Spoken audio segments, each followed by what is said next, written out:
Bendiciones, hermanos, le damos las gracias al Señor por la oportunidad que nuevamente nos concede en esta ocasión de reunirnos para la lección 11. Y vamos a estar hablando de la resurrección del hijo de la tsunamita. Y nos concentraremos en este interesante libro de Segunda de Reyes, o Segundo de Reyes, mejor dicho, en la cual vamos a ver esta historia y vamos nosotros entonces a tocar este interesante tema. Vamos entonces a desarrollar de manera inductiva este estudio, esperando que el mismo pueda ser de edificación para ustedes, los maestros que nos ven a través del medio virtual, y que puedan entonces ustedes desarrollar sus clases en sus respectivas congregaciones, como también pueden utilizar información referencia para algún sermón en el futuro o clases futuras. Empezamos con el pensamiento central, la cual dice: los cristianos debemos considerar creíble que Dios puede resucitar los muertos, porque ese milagro está relacionado con nuestra esperanza de gloria. En este pensamiento central establecemos esto como un absoluto, porque Jesucristo constituyó ser el primer ejemplo. Él indicó, señalando que Él era la resurrección. No es que la resurrección es un evento, sino que Él es la resurrección. Por lo tanto, la iglesia descansa en esa esperanza, y por eso nosotros consideramos en nuestra proclamación esa verdad. No es una realidad, es una verdad en la cual la misma relata el hecho indiscutible de la obra de Jesucristo sobre la muerte. Y vamos a estar entonces hablando del texto de oro, el texto áureo, el cual dice: entrando él entonces cerró la puerta tras ambos y oró a Jehová. Y esto lo encontraremos y hablaremos del mismo en Segunda de Reyes 4:33. Tenemos objetivos en la clase, como siempre señalamos, y como siempre le indicamos, le recomendamos siempre que haga lectura total del capítulo 4 de Segundo de Reyes, para que pueda tener un cuadro amplio de lo que está sucediendo. Ahora, en los objetivos, vamos a describir el milagro de la resurrección que Dios hizo con el hijo de la mujer de Sunem, y vamos a apreciar el carácter que es digno de quienes han recibido vida de Dios. También vamos a formular la conducta que es propia de los que han resucitado con Cristo. Interesante estos objetivos, y vamos también a presentar la lectura en estos momentos, la cual vamos en esta hora a mencionar, que es en capítulo 4, versículos 17 al 20 y 27 al 35. Luego de la lectura vamos a hacer un análisis inductivo, y a través del análisis inductivo usted puede entonces tomar notas, preparar sus bosquejos, y luego también puede utilizar información también adicional que usted ya esté buscando para el desarrollo de esta clase. Bien, comenzamos leyendo de la siguiente manera. Dice: mas la mujer concibió y dio a luz un hijo el año siguiente, en el tiempo que Eliseo le había dicho. Y el niño creció. Pero aconteció un día que vino a su padre, que estaba con los segadores, y dijo a su padre: ay, mi cabeza, mi cabeza. Y el padre dijo a un criado: llévalo a su madre. Y habiéndole él tomado y traído a su madre, estuvo sentado en sus rodillas hasta el mediodía y murió. Luego, a donde estaba el varón de Dios en el monte, se asió de sus pies y se acercó a Giezi para quitarla. Pero el varón de Dios le dijo: déjala, porque su alma está en amargura, y Jehová me ha encubierto el motivo y no me lo ha revelado. Y ella dijo: pedí yo mi hijo a mi señor, ¿No dije yo que no te burlases de mí? Entonces dijo él a Jesse: ciñe tus lomos y toma mi báculo en tu mano y ve.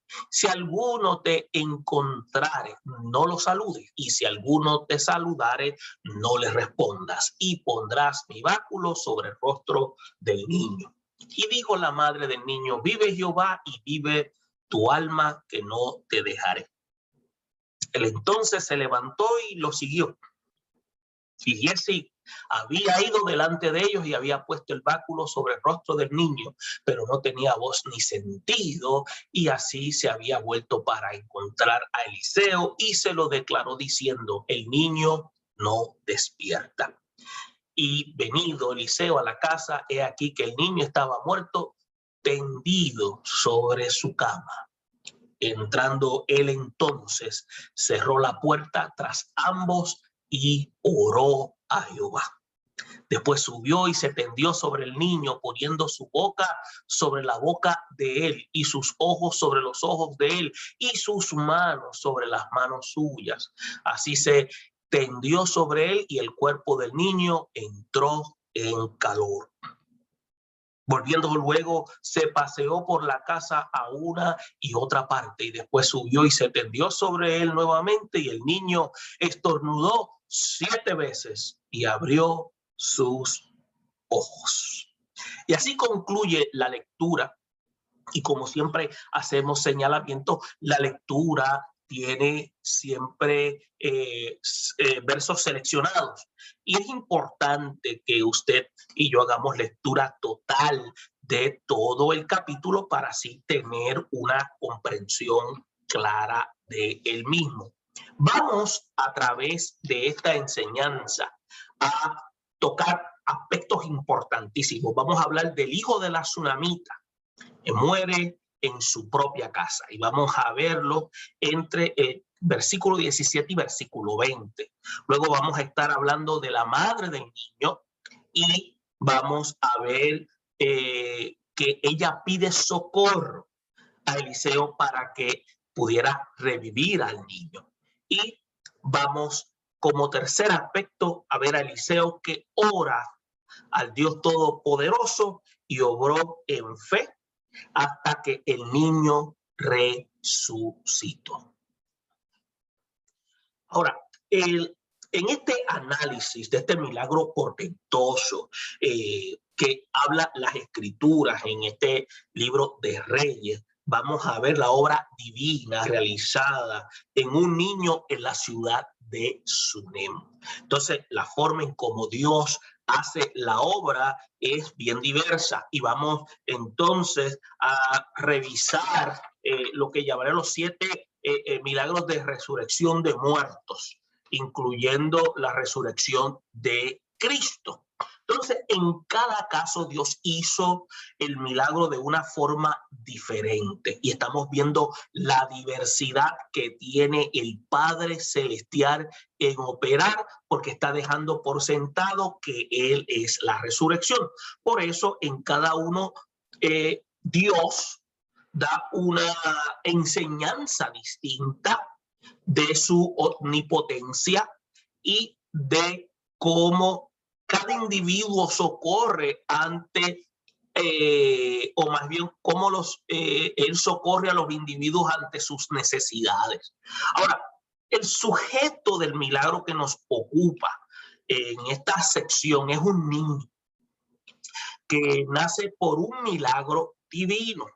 Entonces, en el contexto nos deja saber que por alguna causa la mujer tsunamita y su esposo no habían podido tener hijos. Y usted sabe que en el tiempo antiguo el no tener hijos constituía ser un problema bastante serio. No había descendencia, los hijos eran prácticamente como un seguro de vida, eran un plan de salud, y el tener hijos dentro de la cultura hebrea constituía ser una bendición.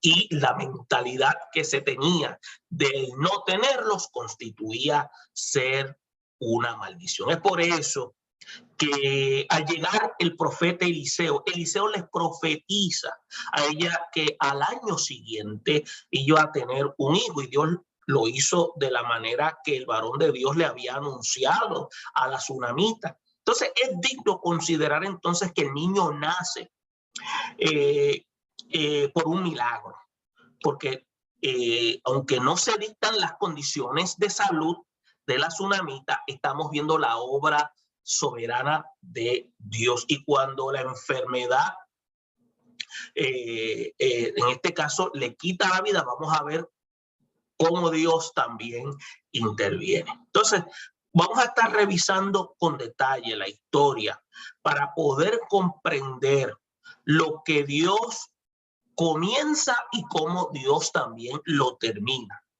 Y que siempre el camino de Dios, el propósito de Dios y la voluntad de Dios son perfectos. Ahora, posiblemente muchos se preguntan si todavía Dios puede hacer milagros semejantes en aquellos que protagonizaron a profetas de la antigüedad. La respuesta es que sí. Y en este análisis que vamos a estar presentando, vamos a ver cómo Dios ha mostrado que todavía Él sigue haciendo milagros y todavía Dios sigue haciéndolo en el tiempo presente. Nuestro Dios es un Dios que camina por un camino de inmutabilidad. Dios no cambia. Entonces, Dios mismo ha dicho en su palabra que Él no cambia. Como dice Malaquías 3:6, en Él no hay mudanzas. Es por eso que en el Nuevo Testamento se nos recuerda que Jesucristo señala diciendo que Él es el ayer, el hoy y por los siglos. Está hablando de tres tiempos: el pasado, el presente y el futuro. Entonces, vamos a ver y vamos a analizar este milagro portentoso de tal manera que vamos a ver el hecho por Dios a través de esta enseñanza, y vamos a ver la realidad del mismo manifestado, viendo la gloria del Todopoderoso ante esta familia. Ahora, debemos estar seguros de que todavía el amor divino sigue siendo inalterable y sigue siendo permanente. Y de este modo esperamos que a través de este análisis usted y yo podamos entonces comprender aún más el Dios de las Sagradas Escrituras. Y como señalamos anteriormente, el primer aspecto que vamos a tocar es el hijo de la tsunamita que muere en su propia casa. Y antes de eso, se mencionan palabras claves en estas lecturas como segadores. Y los segadores son aquellos que se dedicaban a descolar, a interrumpir, a cosechar en aquel tiempo. La palabra que se usa en hebreo es kaxar, para aquellos que eran segadores. Entonces también estaban los criados, que es un sustantivo en hebreo que se utiliza la palabra nar, que se identifica a un muchacho de una edad entre infancia, ¿no?, y la de adolescencia. Implica más bien que es una especie de sirviente, un cortesano, un hombre joven, un pastor o un sirviente. Ahora, vamos entonces a ver qué es lo que sucede en estos primeros versículos del 17 y 18. En el versículo 17 se muestra el testimonio del primer milagro obrado a través de Eliseo en la casa de la tsunamita. Entonces, el contexto nos enseña que fue una provisión divina. Entonces, esta provisión divina dada a ella como premio de la gentileza que había mostrado a Eliseo, y había mostrado también a su criado Giezi. Ahora, la profecía de Eliseo fue que al siguiente año ella abrazaría a un hijo. Entonces, tenemos cuenta que ella nunca había dado a luz y su marido ya era un hombre de mayor edad, y podemos comprender la respuesta de la tsunamita. Ella sintió posiblemente un estado de incredulidad, como lo experimentó Sara, y le dijo al profeta que no se hiciera burla de ella. Entonces, pero a pesar de sus palabras, usted va a notar finalmente que el milagro divino se llevó a cabo, pues ella concibió y ella dio a luz. Entonces, de la palabra que se le había dicho a través del profeta Eliseo, estamos viendo y estamos aprendiendo que el poder de Dios no está limitado a circunstancias. Y usted y yo vamos a ver que Dios nunca va a ser nada irracional, pero va a ser cosas que superan la razón. Es por eso que las Sagradas Escrituras enseña que todo lo que el Señor quiere lo hace, y lo mismo en los cielos y también en la tierra. Es por eso que nosotros debemos entender qué significa vivir por fe y enfrentar las adversidades con la seguridad que nuestro Señor tiene, y entender que Dios es poderoso para proveer todo lo que necesitamos. Entonces, la narrativa que usted va a notar en el versículo 18 nos muestra toda la bendición que Dios nos da, y estará sometida siempre a prueba. Y usted va a notar que en este caso se le va a ver expresada en la vida de la tsunamita. Ahora, un hijo es una bendición, y mucho más cuando lo vemos crecer en salud. Ahora, pero la enfermedad, dice la Biblia, que visitó al hijo de la mujer tsunamita. Entonces, parece en un momento que él estaba con su padre junto a los segadores. Entonces, ¿qué sucede? Entre ellas vemos lo que se llama al padre del muchacho haciendo sus labores aún en su edad avanzada. Entonces, el padre del muchacho era un sustentador de la casa. Él estaba en el campo en búsqueda de provisión para su familia. Ahora, la Biblia nos enseña que si alguno no provee para los suyos, mayormente para los de su casa, ha negado la fe y es peor que un incrédulo. Entonces, al ver al niño venir a su padre, aprendemos que los padres debemos ser refugios seguros para nuestros hijos en cualquier dificultad que ellos enfrenten.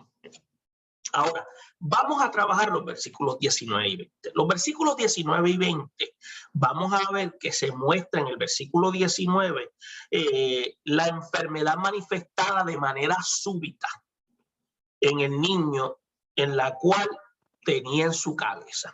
Entonces, la Biblia no nos dice el tipo de mal que era. Algunos comentaristas infieren que pudiera tratarse de un ataque debido al intenso calor del sol, pero otros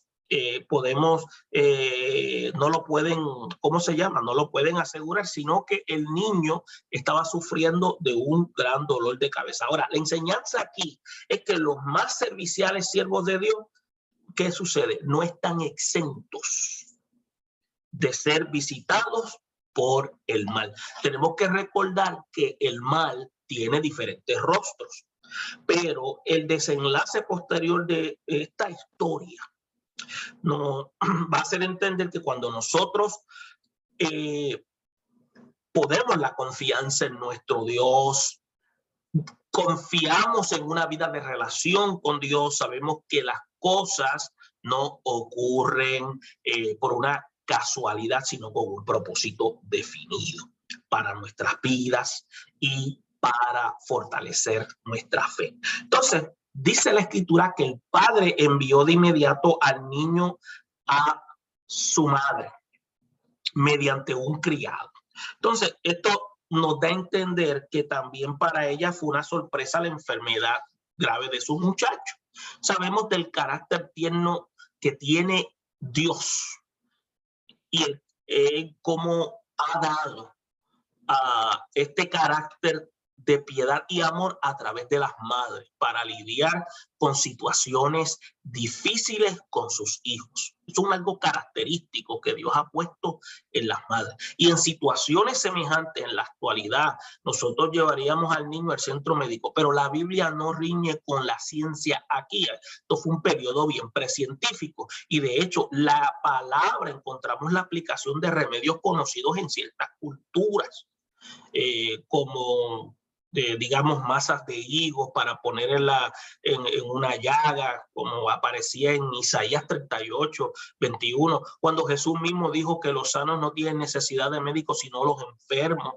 El uso de la saliva como un elemento medicinal. Entonces, en el caso del niño, de este análisis, su madre era el alivio que más cercano tenía el muchacho ante la desconocida dolencia que se presentaba.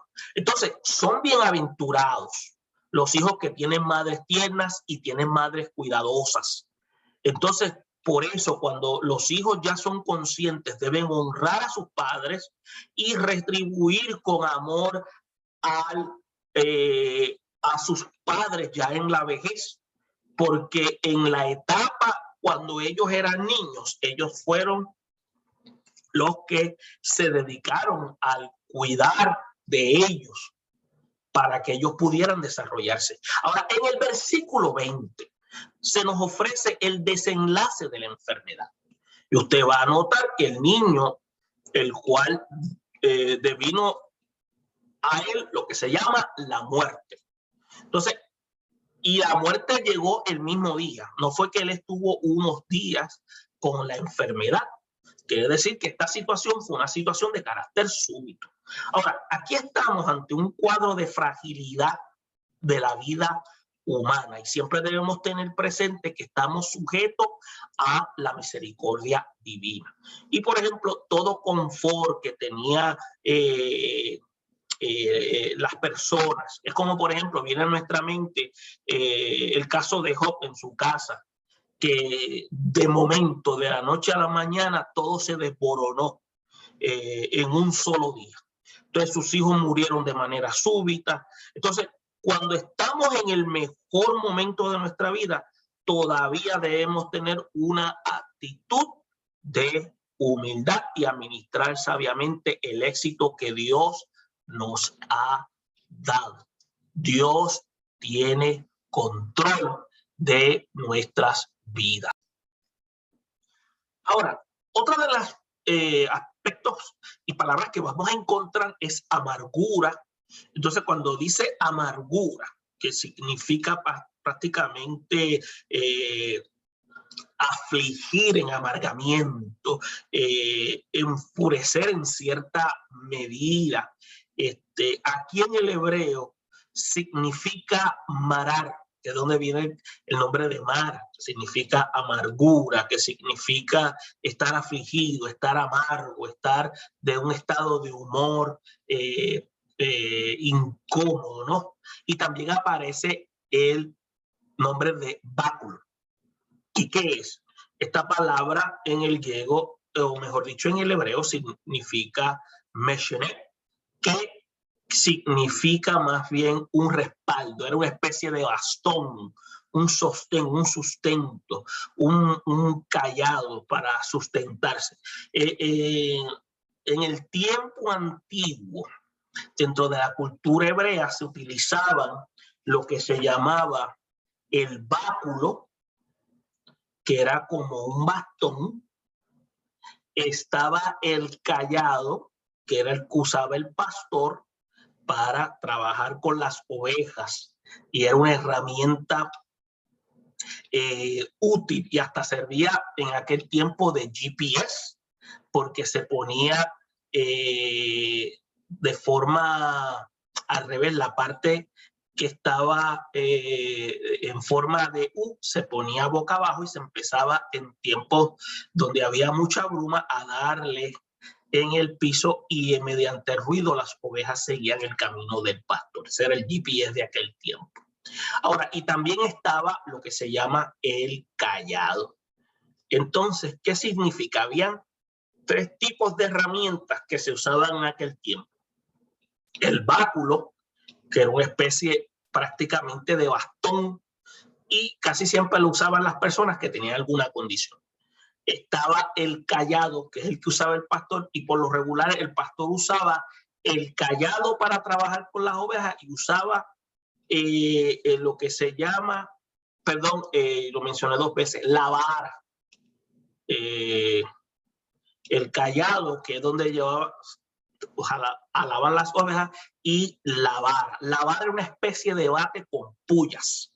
Para nosotros, en nuestra cultura, nosotros pensamos que la vara no es el concepto de vara como un pedazo de rama que se, un pedazo de madera que se le remueven las ramas. No, para un hebreo, una vara era una especie de bate, una especie de palo a manera de bate con unas puyas, porque cuando venían los animales salvajes era lo que usaba para defender las ovejas, y era lo que él utilizaba para poder contrarrestar el ataque de estos animales feroces contra las ovejas. Ahora, es importante pues que se entienda, vuelvo y repito por si acaso repetí de manera incorrecta. Está el báculo, que es el bastón, está lo que se llama el cayado, que es lo que usa el pastor, y está la vara, que es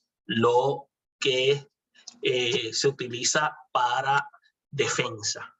En este caso lo usa el pastor para la protección de las ovejas. Ahora, vamos a ver en esta sección de la historia de este análisis, vamos a ver cuando la crisis visita.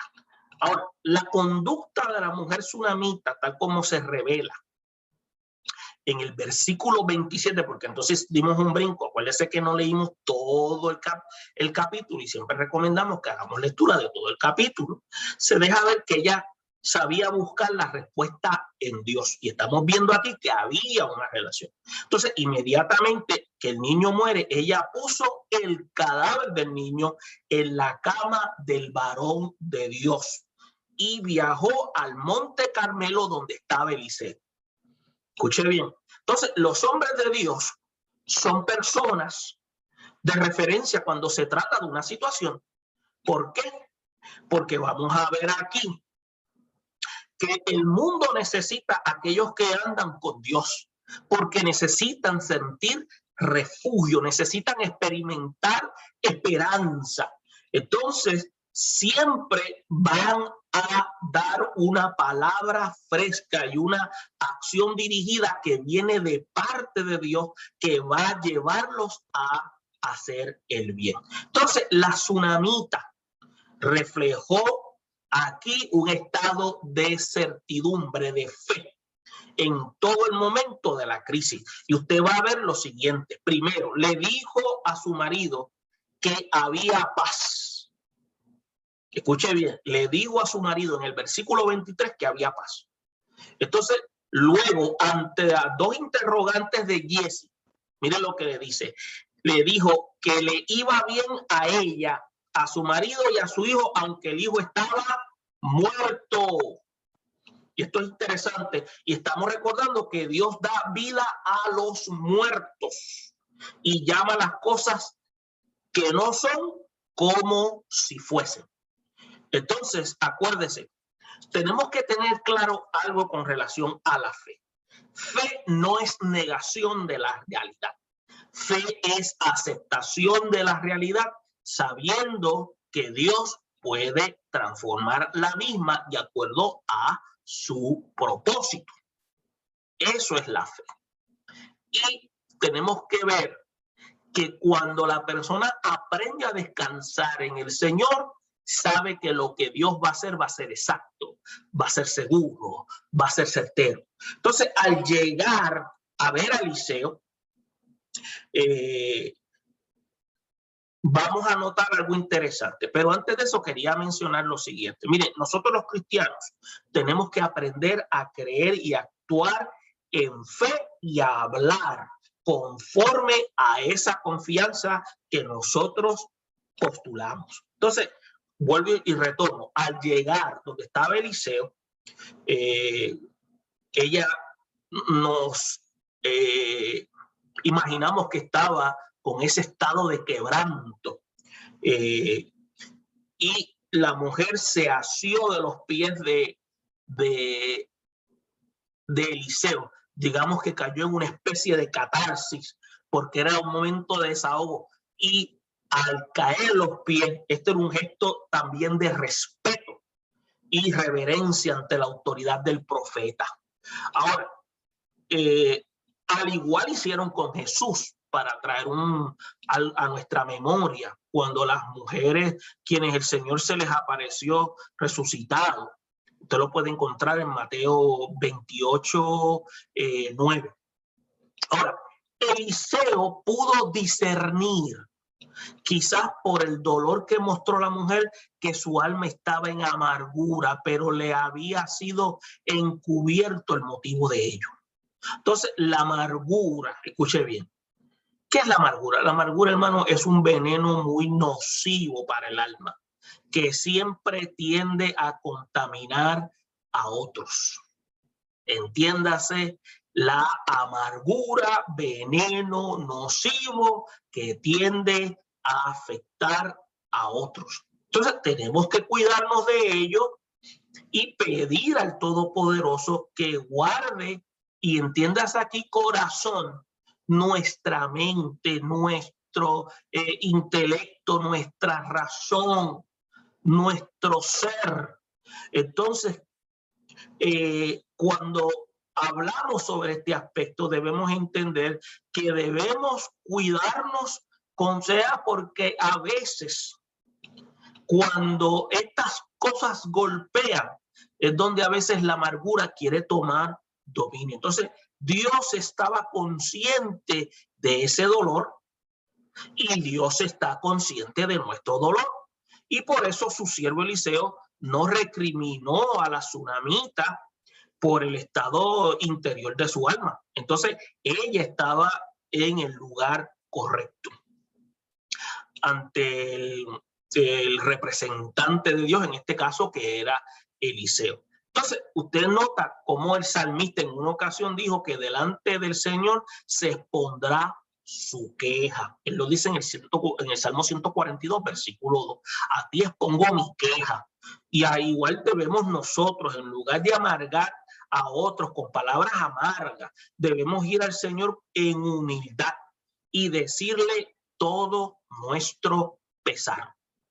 Ahora, en el versículo 28 se revela que después del respeto que la tsunamita mostró al profeta, dice que abrió su boca con palabras acusatorias hacia Eliseo. Y eso es parte de todo ese golpe emocional dentro de esa crisis. Y las cosas hay que dejarlas salir como salgan. Y muchos de nosotros, pues a veces no entendemos eso, pero le damos gracias al Espíritu Santo, que tiene el entendimiento total y perfecto cuando nosotros los seres humanos caemos en estos estados de catarsis. Entonces, ¿qué pasa? Le acusa de haber anunciado que su hijo nacería, y aún en aquella que no había podido tener hijos, y le recordó que no le hiciera burla. Entonces, ¿qué sucede? Al decirle que tendría un hijo, porque tiene un hijo y después el muchacho se le muere. Mire, y déjeme decirle, los hijos son una bendición. En el tiempo antiguo, el tener un hijo era la riqueza más grande. El perderlo era lo que se llamaba el caos y la crisis, casi que no se podía tolerar. Entonces, Eliseo no se defendió de la acusación. Él era el varón de Dios, y los que andan con Dios aprenden mansedumbre, que muchos de nosotros necesitamos desarrollarla. Los que servimos al Señor debemos tener una actitud comprensiva con las personas que sufren, y brindarles nuestro apoyo sin condenar su estado de ánimo presente. Tenemos que ver que somos golpeados y estas situaciones nos afectan. Ahora, la sufrida madre dio muestras de necesitar que Eliseo fuera a su casa a enfrentar la situación. Por eso que en el versículo 29 vemos cómo Eliseo envía a su criado Giesi para gestionar la resurrección del niño. Entonces el mandamiento fue que que pusiera, escuche bien, el bastón de Eliseo sobre el rostro del muchacho. Entonces aquí hay una evidencia en la escritura que algunos instrumentos usados por los hombres, en este caso hombres de Dios, sirvieron como herramienta de contacto para la sanidad de enfermos y la liberación de cautivos. No es que estas herramientas tenían poder. Hay que aclarar este punto. Entonces, tenemos que ver, por ejemplo, paños, delantales del cuerpo de Pablo fueron usados sobrenaturalmente en la sanidad de enfermos y liberación de personas endemoniadas. Eso se ve en Hechos 19, 11 y 12. El problema que estamos teniendo con esto es que como no hacemos una hermenéutica responsable, le damos una autoridad y un poder a estos, ¿cómo llamamos? A esta especie de herramientas e instrumentos. Entonces, sin darnos cuenta, estamos desarrollando una especie de espiritismo evangélico. Y eso no es lo que la Biblia quiere demostrar. Aquí son demostraciones de la certidumbre, de la fe en que Dios puede obrar aún sin la presencia del hombre y puede utilizar el instrumento que él quiera para sanar. Ahora, pero debemos tener cuidado en aplicar esto en el tiempo actual. Entonces, las promesas de Cristo para la sanidad es que en su nombre, esa es la herramienta más poderosa, podremos nuestras manos sobre los enfermos, la Biblia dice, y sanarán, como dice Marcos 16, 18. Santiago dice que los ancianos de la iglesia deben orar por los enfermos, ungiéndolos con aceite en el nombre del Señor. Entonces la oración de fe salvará, y cuando dice salvará al enfermo, o sea, lo librará de su condición de salud que se está afectada, y el Señor lo levantará, o sea, una restauración. Entonces sabemos que Dios es soberano, Dios premia a los creyentes cuando actúan con la fe puesta en Jesucristo, es que vamos a ver este efecto. Entonces, resulta interesante el mandamiento de Eliseo a su criado Giesi, que le dice que no saludara a nadie por el camino. Ahora, esto nos recuerda que Jesús instruyó lo mismo a 70 de sus discípulos al enviarlo a predicar y a sanar. Y usted lo puede buscar en el Evangelio de Lucas, en el versículo 1 y 4 del capítulo 10. La enseñanza es que el obrero del Señor no se debe entretener en aquello que sea bueno, no sea fundamental para el cumplimiento de la misión. O sea, ¿cuál era la intención? Enfócate en lo que se te ha enviado y no te entretengas. Eso, y luego un ejemplo, a mí a veces me envían a hacer un recado y a veces uno tiene la costumbre de encontrarse a alguien y saluda, se queda hablando, y cuando viene a ver lo del recado, muchas de las cosas del recado no se traen porque se perdió el enfoque y pues en ese sentido, pues, ¿qué sucede? Todo se debió a que nos detuvimos en el camino. No es que seamos individuos impersonales, pero hay situaciones donde se requiere que estemos enfocados. Ahora, debemos actuar con diligencia, debemos hacer la obra que se nos ha encomendado y debemos independientemente reconocer que los resultados y las directrices que da Dios tienen que ser obedecidas. Ahora, el versículo 30 muestra que la tsunamita no estaba conforme con que Eliseo se quedara en el Carmelo y enviara al criado. Entonces, ¿qué pasa? Le aseguró por Jehová y por el alma del profeta que no lo dejaría. O sea, ya no se iba a mover de ese lugar. Así que le dio a entender Eliseo que debía ir con ella a hacerse cargo de la situación. Es por eso que los discípulos de Jesús tampoco pudieron echar fuera un demonio de un joven y el padre rogó a Jesús que lo sanara. Y el Señor lo hizo. Y hay situaciones donde se necesita la intervención del mismo Dios para que obre. Ahora, ¿quién era Giesi? Giesi, su nombre significa valle de un visionario, pero también Giesi significa desfiladero. También significa también sitio angosto. También está en la palabra el término sentido, en la cual en el término hebreo significa que da a entender, mirar con detenimiento, escuchar, ser oyente. Entonces, estos son términos que debemos tener claro porque el idioma hebreo, el idioma griego, porque acuérdense que está el paleohebreo, está el hebreo aramizado y está lo que se llama el hebreo masorético. El masorético es el que se utiliza para, se utilizan vocales para pronunciar y fue hecho por los sacerdotes masoretas. Ahora, ¿por qué les digo esto? Estos dialectos, porque la Biblia fue escrita en dialectos, que son fenómenos lingüísticos, son ricos en un contenido, en significado, cosas que nuestros idiomas actuales no tienen. Otra cosa, en el tiempo donde se escribe las Sagradas Escrituras y se desarrolla, no había tal cosa como una Real Academia de la Lengua.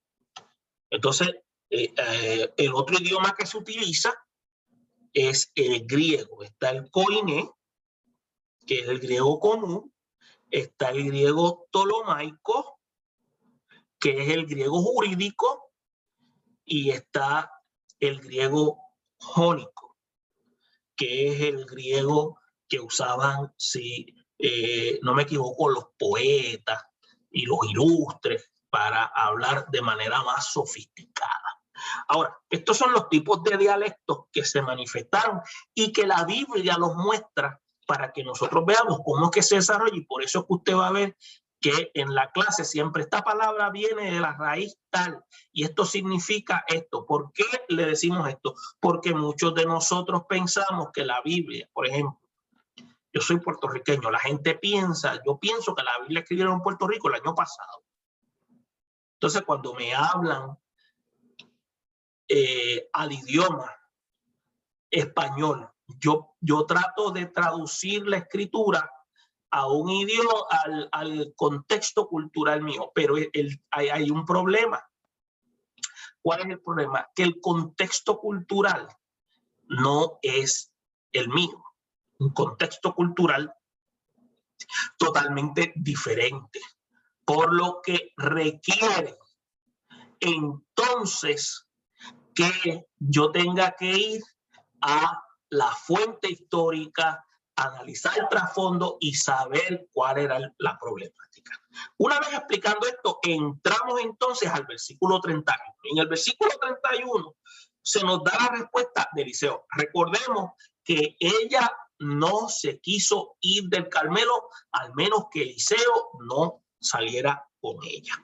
Entonces, ante esta decisión de la tsunamita, ella dijo la misma frase al profeta que Eliseo había dicho a Elías 3 veces. Miren esto para que ustedes analicen.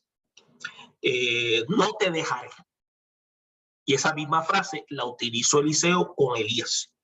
Así que él fue tras ella. Entonces podemos tener lo que se llama una idea de cuán grande era la fe de esta mujer. Y vamos a ver la firmeza de parte de ella, sabiendo que el Dios del cielo podía responder aún en medio de su angustia. Entonces, ¿qué sucede? Vamos entonces a notar algo interesante. Los tiempos han cambiado y eso estamos conscientes, pero Dios no ha cambiado.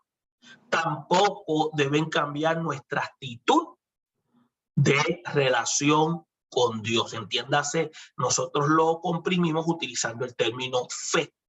Ahora, en lo que Eliseo se acercaba a la casa, dice la escritura que ya Giezi había hecho lo que el profeta le había ordenado, pero no había ocurrido nada.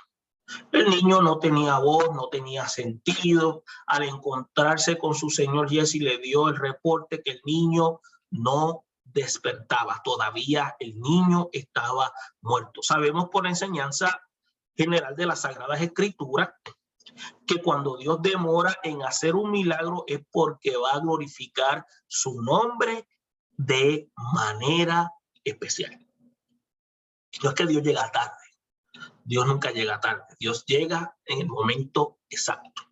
El versículo 32 es el que sirve de lo que nosotros utilizamos de preámbulo al glorioso milagro que Dios iba a realizar a través de Eliseo. Y cuando Eliseo llega a la casa, el niño estaba muerto. Estaba tendido en la cama del profeta que tenían allá en aquel estudio, ¿no? Si lo podríamos llamar de esa forma. Y donde su madre lo había colocado algunas horas antes de aquel día. Entonces, sabemos que en caso de muerte, donde han pasado varias horas desde la disfunción, el asunto es humanamente irreversible, porque ya el cuerpo está en un estado donde ya está que no se queda tieso, ¿verdad? Entonces, pero la tsunamita había hecho lo correcto en no buscar ayuda en otra fuente, sino ir directamente a el Dios que le había bendecido. Entonces debemos saber que Dios no reparte igual medida de fe a todos. Tenemos que tener eso claro. Por eso que en el Nuevo Testamento se habla de medida de fe que Dios repartió a cada uno. Y usted lo puede encontrar en Romanos 12, versículo 3. Entonces, Giezi no había recibido ninguna porción del espíritu que estaba en Elías. Él simplemente era un criado. Entonces, pero Elías había recibido lo que se llama la doble porción. Qué interesante. Y por tanto, los retos de fe serían mayores para Eliseo que para su criado. Entonces debemos ser valientes para cuando tengamos que enfrentar situaciones cuya solución se salen de nuestras posibilidades. Esos son momentos para reafirmar la convicción que si Dios nos ha llamado,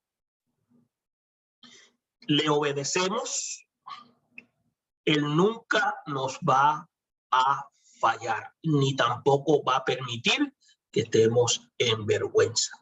Ahora, la historia de muerte que está en la narrativa central de este pasaje, y se transformó en un milagro de vida. Nosotros vamos a aprender aquí que debemos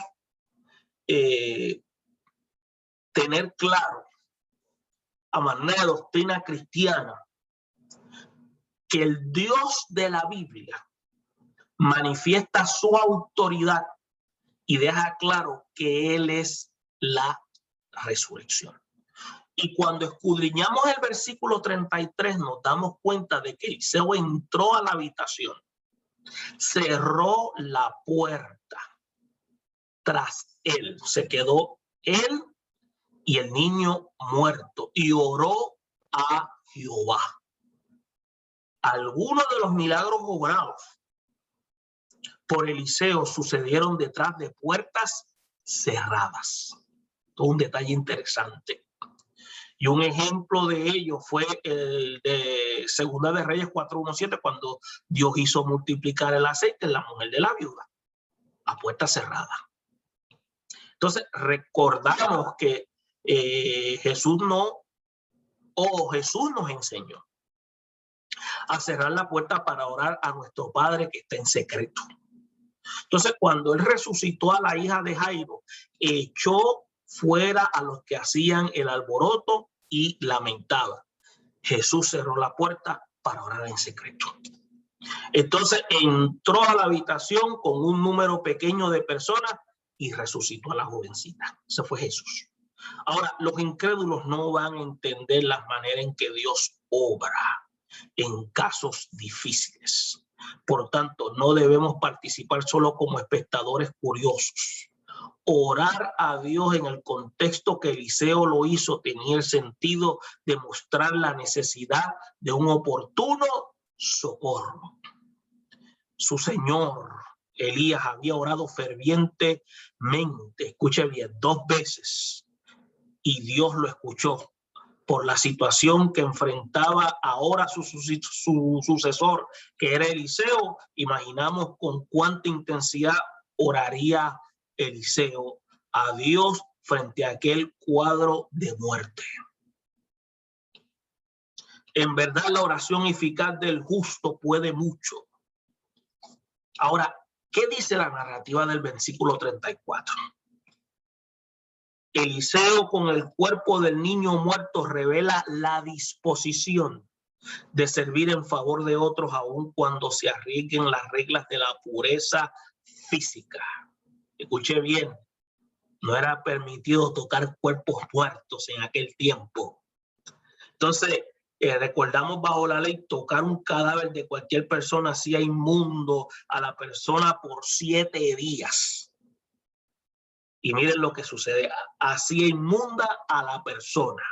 Y en verdad los siervos de Dios deben estar dispuestos a servir a los necesitados, aunque su propia reputación a veces pueda quedar en tela de juicio. Y esto fue lo que hizo Eliseo. En este caso, el cuerpo del niño entró en calor, lo que pudo haber animado al profeta en medio de aquella tensión. Entonces, en el versículo 25, volvemos y retomamos el 25, hizo patente el resultado de la fe. Vemos que Eliseo se paseó en la casa de una a otra parte. Ello pudiera darnos una idea del fervor con que él pedía, invocaba al Dios por un milagro. Al terminar, repitió la acción de gracias, de tocar nuevamente el cuerpo del niño. Es fundamentalmente que aprendamos a insistir con Dios hasta obtener la respuesta a la oración. Y el milagro de la resurrección se hizo evidente cuando el niño estornudó 7 veces y abrió sus ojos. Mire, 7 veces. Un indicador de que estaba completa, hecha la obra. Ser cristiano entraña haber sido resucitado con Cristo, por tanto, debemos mostrar gratitud y dar testimonio a través de una conducta de acorde a la gracia que hemos recibido.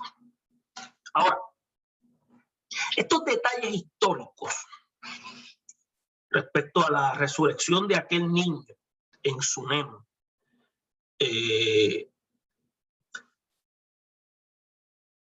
lo superinminente de la grandeza, del poder de Dios para con nosotros los que creemos. Tenemos que fortalecernos aún en la fe, porque Dios todavía sigue haciendo milagros. Es claro que todavía Dios está dispuesto a obrar en forma milagrosa a favor de quienes creen y obedecen. Por tanto, debemos postrarnos de todo corazón ante su majestad y adorarlo en pleno reconocimiento de su grandeza. Conviene a la familia de Dios reconocer que no nos merecemos nada y que la provisión de vida que tenemos nos ha venido por gracia divina. Es por eso que la resurrección del hijo de la tsunamita nos hace reflexionar sobre la conducta que debemos asumir ante las dádivas de Dios. Primero, debemos entender que Dios es el dador de todo bien. Segundo, tratar bien a lo que Dios nos ha dado. Y los hijos son herencia de Dios y es nuestro deber criarlos en la disciplina y la amonestación del Señor. Y como último, en las crisis que vienen a la familia, debemos volver nuestros ojos al Señor y pedir ayuda. Y Él es el que será propicio. Esperamos que esta información ayude a ustedes los maestros para que se puedan preparar para la clase de esta semana. Bendiciones a todos y el Señor les bendiga.